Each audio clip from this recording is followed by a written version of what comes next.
Hello everyone, welcome to CTET Adda. Start करेंगे आज का सेशन जिसमें हम 2017 और 2018 का फिजिक्स और केमिस्ट्री का प्रीवियस ईयर क्वेश्चन डिस्कस करेंगे सीटेट पेपर 2 के लिए।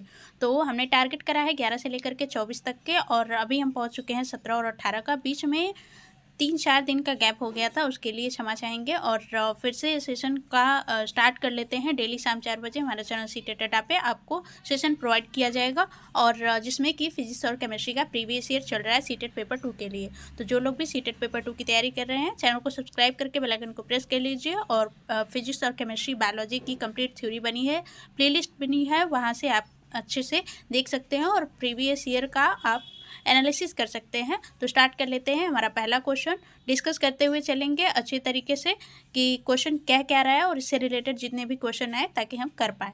तो पहला क्वेश्चन दिया है, हमारे मुख में विभिन्न प्रकार के दांतों का आगे से पीछे की ओर क्रम है।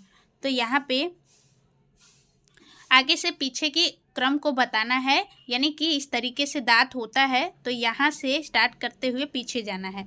तो यहाँ से स्टार्ट करेंगे तो ये जो आगे वाला पार्ट होता है उसको हम कृंतक बोलते हैं। फिर उसके बाद जो पार्ट आता है उसको हम बोलते हैं रदनक। उसके बाद आता है जो उसे बोलते हैं अग्रचौवर्णक, और फिर जो लास्ट में आता है उसे बोलते हैं चौवर्णक। ठीक, तो ये हो गया आगे से पीछे। अगर पीछे से आगे बोलता तो हम बोलते हैं चौवर्णक, अग्रचौवर्णक, रदनक और कृंतक। ठीक, तो यहाँ पे फर्स्ट आपका करेक्ट आंसर हो जाएगा। नेक्स्ट क्वेश्चन पे चलते हैं। निम्नलिखित द्रव में से कौन से विद्युत के चालक हैं? तो विद्युत के चालक जिसमें कि फ्री आयंस हों, तो आपको पता है लवण का जो विलयन होता है उसमें फ्री आयंस होते हैं। ठीक, और जो सिरका होता है उसमें भी फ्री आयंस होते हैं, लेकिन जो शर्करा का विलयन होता है उसमें आपके आयंस नहीं होते हैं, मतलब बहुत कम होते हैं। और अशुद्ध जल जो होता है वो बहुत ही शुद्ध होता है, मतलब इम्प्यूरिटीज उसमें जो होती है वो बहुत ही कम होती है। तो ये दोनों क्या होते हैं? पुअर कंडक्टर होते हैं। यहाँ पे राइट आंसर कौन सा बनेगा? फर्स्ट और थर्ड, और फर्स्ट और थर्ड दिया है तीसरे ऑप्शन में, तो तीसरा आपका करेक्ट आंसर हो जाएगा। नेक्स्ट क्वेश्चन पे चलते हैं। दिया है लकड़ी का एक गुटका किसी मेज पर विराम की अवस्था में है, इस गुटके पर कार्यरत बल या बलों के विषय में क्या कहा जा सकता है? तो आपको ध्यान देना है कि जहाँ पे भी ऐसी बात आए कि कोई भी वस्तु किसी मेज पे विराम अवस्था में रखा है तो वहाँ पे कोई भी बल नहीं, यहाँ पे सिर्फ एक ही बल काम करेगा, संतुलित बल। ठीक है, संतुलित बल जहाँ पे भी होगा हम वहाँ पे क्लिक कर देंगे। तो संतुलित बलों का कोई युगल कार्य कर रहा है, थर्ड में दिया हुआ है, थर्ड करेक्ट आंसर बन जाएगा। नेक्स्ट क्वेश्चन दिया है, चुंबकों के विषय में नीचे दिया गया कौन सा तथ्य सही नहीं है? तो आपको पता है जो मैग्नेट होता है, मैग्नेट के कितनी सारी प्रॉपर्टीज़ होती हैं, उसमें से देख लेना है कि यहाँ पे कौन सी प्रॉपर्टी मैच नहीं कर रही है। तो यहाँ पे सेकंड देख लेते हैं। चुंबकीय क्षेत्र रेखाएं चुंबक के उत्तर ध्रुव से आरंभ होती हैं, दक्षिण ध्रुव पर विलीन होती हैं। तो आपको पता है एक मैग्नेट है, यहाँ पे नॉर्थ है और यहाँ पे साउथ पोल है। तो जो चुंबकीय रेखाएं होती हैं वो बाहर की ओर नॉर्थ से साउथ की ओर विलीन होती हैं, और अंदर जो होती है मैग्नेट के अंदर साउथ से नॉर्थ की ओर जाती हैं। तो यहाँ पे बोला है कि नॉर्थ से आरंभ होती हैं और साउथ में विलीन होती हैं। ठीक, तो ये तो करेक्ट है।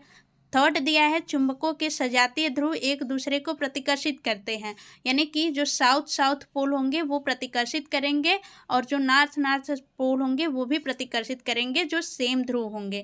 लेकिन अपोजिट ध्रुव क्या करते हैं? आकर्षित करते हैं। तो थर्ड भी करेक्ट हो गया। फोर्थ दिया है क्षण चुंबक के सिरों पर चुंबकीय क्षेत्र अधिक प्रबल होता है। तो यहाँ से भी क्वेश्चन आपका सीटेट में पूछा गया है कि कहाँ पे प्रबल होता है आपका चुंबकीय क्षेत्र, अधिक मतलब बहुत ज़्यादा होता है। तो इन कंपैरिजन बिटवीन, यानी कि बीच में, मध्य में के अपेक्षा जो पोल्स होते हैं वहाँ पे चुंबकीय बल अधिक ज़्यादा मतलब प्रबल होता है, बहुत ही ज़्यादा होता है। कहाँ पे? पोल्स पे। ठीक, तो सेकेंड, थर्ड, फोर्थ तो आपका करेक्ट हो गया। तो ऐसे भी आप पहले पे पहुँच सकते हैं, मतलब कि पहला ही राइट कर सकते हैं। एक बार पढ़ लेते हैं। आकर्षण चुंबकत्व का एक निश्चित परीक्षण है। तो क्या आप चुंबक का परीक्षण करेंगे तो सिर्फ वहाँ आपको यही पता चलेगा कि चुंबक जो होता है आकर्षित करता है? अभी हमने पढ़ा कि चुंबक जो होता है प्रतिकर्षित भी करता है, इसकी चुंबकीय क्षेत्र रेखाएं बाहर से निकलती हैं नॉर्थ से साउथ की ओर। ठीक, तो ये सभी भी तो हमने परीक्षण किया है, तो सिर्फ एक ही परीक्षण नहीं है। तो फर्स्ट आपका करेक्ट आंसर हो जाएगा। यहाँ पे नहीं पूछा है और नहीं जो है वही सही है। ठीक, नेक्स्ट क्वेश्चन पे चलते हैं। दिया है नीचे दी गई धातुओं और अधातुओं का मिलान उनके उपयोगों से कीजिए। तो यहाँ पे धातु अधातु दिए हैं, यहाँ पे उनके उपयोग दिए हैं। आपको पता है जो आयोडीन होता है उसका हम यूज़ कहाँ पे करते हैं, घाव वगैरह पे करते हैं, ठीक। और मरकरी जो होती है, मरकरी का यूज़ हम तापमापी में करते हैं। एल्यूमिनियम जो होता है, एल्यूमिनियम का यूज़ हम खाद्य पदार्थों की डिब्बाबंदी में करते हैं। जैसे कि हम खाना वगैरह लेते हैं तो एल्यूमिनियम का जो पेज होता है उसमें फ़ोल्ड करके रख लेते हैं ताकि खाना जल्दी ख़राब ना हो। और क्लोरीन का यूज़ हम जल के शोधन में, यानी कि वाटर को साफ़ करने में क्लोरीन का यूज़ करते हैं। तो यहाँ पे आपका करेक्ट आंसर कौन बनेगा? ए का सेकेंड है। ए का सेकेंड कहाँ पे दिख रहा है आपको? और फिर बी का क्या है? बी का थर्ड। तो ए का सेकेंड और बी का थर्ड कहाँ पे है? थर्ड में दिया है, तो थर्ड आपका करेक्ट आंसर हो जाएगा। नेक्स्ट क्वेश्चन है, निम्नलिखित में से सत्य कथन छाटिए। तो यहाँ पे दिया है कि आप हमने पढ़ा था प्लास्टिक 2 टाइप के होते हैं, एक थर्मोप्लास्टिक और एक होता है थर्मोसेटिंग प्लास्टिक। तो यहाँ पे थर्मोसेटिंग प्लास्टिक के बारे में हमें अगर पता हो तो ये 2 ही होते हैं, एक होता है बेकेलाइट और एक होता है मेलामाइन, ठीक। तो बेकेलाइट और मेलामाइन दोनों थर्मोप्लास्टिक हैं, तो ये गलत है। ये क्या है? थर्मोसेटिंग प्लास्टिक के एग्जाम्पल्स हैं, ठीक। तो मेलामाइन थर्मोप्लास्टिक, जबकि ये भी गलत है। बेकेलाइट और मेलामाइन दोनों ही थर्मोसेटिंग प्लास्टिक है, तो थर्ड आपका करेक्ट आंसर हो जाएगा। सही कथन छाटना था। नेक्स्ट क्वेश्चन है, निम्नलिखित में से किसका उपयोग एक परिरक्षक के रूप में किया जाता है? तो सोडियम जो बेंजोएट है, ये क्या है? कृत्रिम परिरक्षक है जो कि बनाया गया है। सोडियम बेंजोएट का यूज़ लोग करते हैं, जो मार्केट में खाना आता है उसको परिरक्षित करने के लिए यूज़ किया जाता है ताकि वो जल्दी ख़राब ना हो, इसलिए सोडियम बेंजोएट का यूज़ किया जाता है परिरक्षक के रूप में, ठीक है।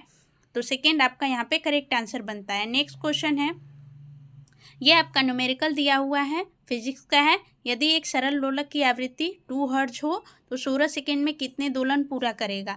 तो आपको पता है कि 1 सेकेंड में जितना ऑसिलेशन होता है उसे ही क्या बोलते हैं?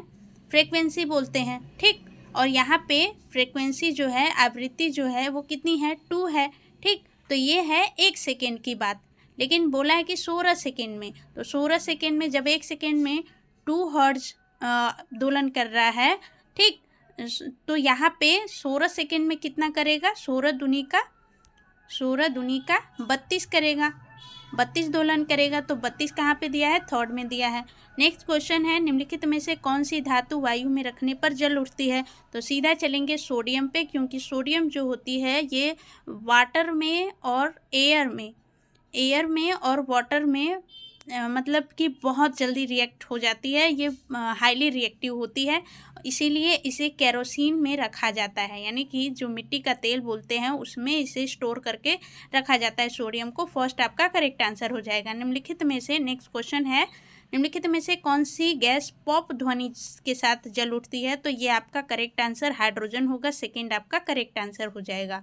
नेक्स्ट क्वेश्चन है, और हाइड्रोजन जो होता है, ये जो गैस होता है, ये आपको न तो इसका कलर होता है और न तो इसका कोई स्मेल होता है, इसीलिए ये आग के पास लाने पर पता चल पाता है कि ये हाइड्रोजन गैस है या नहीं, क्योंकि आग के पास लाने पर ये पॉप ध्वनि के साथ जल उठता है, ठीक। तो नेक्स्ट क्वेश्चन है, निम्नलिखित में से कौन से या असंपर्क बल के उदाहरण हैं?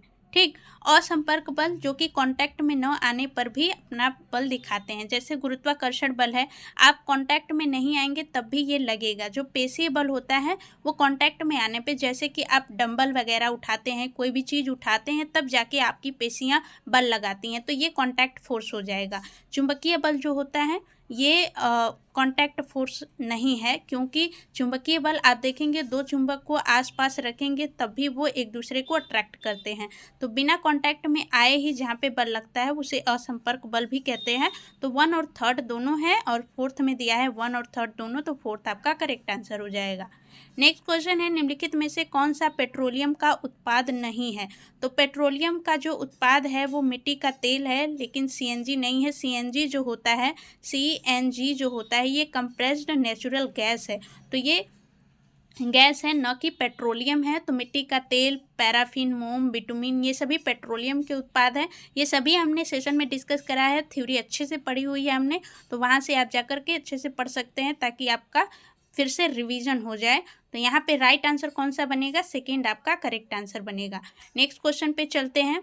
और जो लोग चैनल पे नए हैं तो चैनल को सब्सक्राइब कर लीजिए, वीडियो को शेयर और लाइक ज़रूर करिएगा ताकि हमारा मोटिवेशन बढ़े और हम और भी बेटर चीज़ें कर पाएँ आपके लिए। तो इसके लिए प्लीज़ ज़रूर सेशन को लाइक और शेयर ज़रूर करिएगा। कमेंट जो भी आपका डाउट हो, कमेंट बॉक्स में ज़रूर डालिएगा। नेक्स्ट क्वेश्चन है, थर्ड दिया है, जूते के सोल असमतल क्यों किए जाते हैं? ये आपका फ्रिक्शन फोर्स में हमने पढ़ा था कि जो फ्रिक्शन होता है उसको बढ़ाने के लिए हम क्या क्या करते हैं। जो टायर्स होते हैं उनमें जो डिजाइनिंग बनी होती है वो जड़त्व को बढ़ाने के लिए यानी फ्रिक्शन को बढ़ाने के लिए जूतों के सोल में डिजाइनिंग बनी होती है, तो उनमें गड्ढे किए जाते हैं। मतलब कि वो असमतल बनाए जाते हैं, एकदम प्लेन नहीं बनाए जाते, उनमें कुछ गड्ढे बनाए जाते हैं, डिजाइनिंग की जाती है ताकि वहाँ पे फ्रिक्शन लगे और फ्रिक्शन लगने की वजह से हम चल पाते हैं। तो यहाँ पे जड़त्व को बढ़ाने के लिए जूतों के सोल असमतल बनाए जाते हैं। वहीं पे अगर जड़त्व को घटाने की बात करी जाए तो जड़त्व को घटाने के लिए कैरम बोर्ड पे आप देखेंगे पाउडर का इस्तेमाल किया जाता है और बाल बेरिंग का यूज़ किया जाता है। तो यहाँ पे ये जड़त्व को घटाने के लिए यूज़ किए जाते हैं। थर्ड यहाँ पे करेक्ट आंसर बन जाएगा। नेक्स्ट क्वेश्चन है, सारिका ने आशुत जल एक बोतल में लिया और पता लगाने की कोशिश की कि वह विद्युत का सुचालक है या नहीं। उसे क्या प्राप्त होने की संभावना है? तो उसे सिर्फ यही प्राप्त होगा कि यह विद्युत का कमज़ोर चालक है। थर्ड करेक्ट आंसर हो जाएगा। कैसे? आशुद्ध जल होता है उसमें जो इम्प्यूरिटी होती हैं, अशुद्धियाँ होती हैं, वो बहुत ही कम होती हैं, इसीलिए इसे पुअर कंडक्टर बोलते हैं। ठीक है, तो मतलब कि कमज़ोर चालक होता है इलेक्ट्रिसिटी का। तो थर्ड करेक्ट आंसर हो जाएगा। नेक्स्ट क्वेश्चन है और लास्ट क्वेश्चन है आज का, निम्नलिखित में से कौन सा कथन सत्य नहीं है? तो सत्य नहीं है, देखते हैं। किसी विद्युत परिपथ में सुरक्षित प्रवाहित होने के लिए विद्युत धारा की न्यूनतम सीमा, तो न्यूनतम सीमा तो नहीं होती है। नेक्स्ट देखते हैं, किसी विद्युत परिपथ में सुरक्षित प्रवाहित होने के लिए विद्युत धारा की अधिकतम सीमा, मतलब कि जो करंट होती है वो अधिकतम होनी चाहिए सुरक्षित धारा प्रवाहित होने के लिए। ठीक है। थर्ड है, सभी वाहनों के विद्युत परिपथ में फ्यूज लगाए जाते हैं, ये भी सही है। फोर्थ है, यदि परिपथ में उपयुक्त फ्यूज लगाया जाए तो सुरक्षित सीमा से अधिक विद्युत धारा होने पर यह उड़ जाएगा। हाँ, तो ये जो फर्स्ट ऑप्शन दिया है ये इसको समझने के लिए बाकी थर्ड ही काफ़ी है, क्योंकि न्यूनतम सीमा नहीं फ्लो होती है। सुरक्षित धारा प्रवाहित होने के लिए करंट की अधिकतम सीमा होनी चाहिए। यहाँ पे फर्स्ट राइट आंसर होगा, क्योंकि सही नहीं पूछा है और सही कौन नहीं है? फर्स्ट नहीं है। यहाँ पे न्यूनतम सीमा नहीं होती है, अधिकतम सीमा होती है। और क्यों? क्योंकि सुरक्षित धारा प्रवाहित होने के लिए, परिपथ में सुरक्षित प्रवाहित होने के लिए विद्युत को सीमा जो होती है विद्युत धारा की वो अधिकतम होनी चाहिए। तो फर्स्ट करेक्ट आंसर होएगा। आज के लिए रहने देते हैं, मिलेंगे नेक्स्ट वीडियो में डेली शाम 4 बजे चैनल सीटेट अड्डा पे। नए हैं तो चैनल को सब्सक्राइब करके बेल आइकन को प्रेस कर लीजिएगा। वीडियो को लाइक और शेयर जरूर करिएगा। Bye bye, take care and thanks for watching.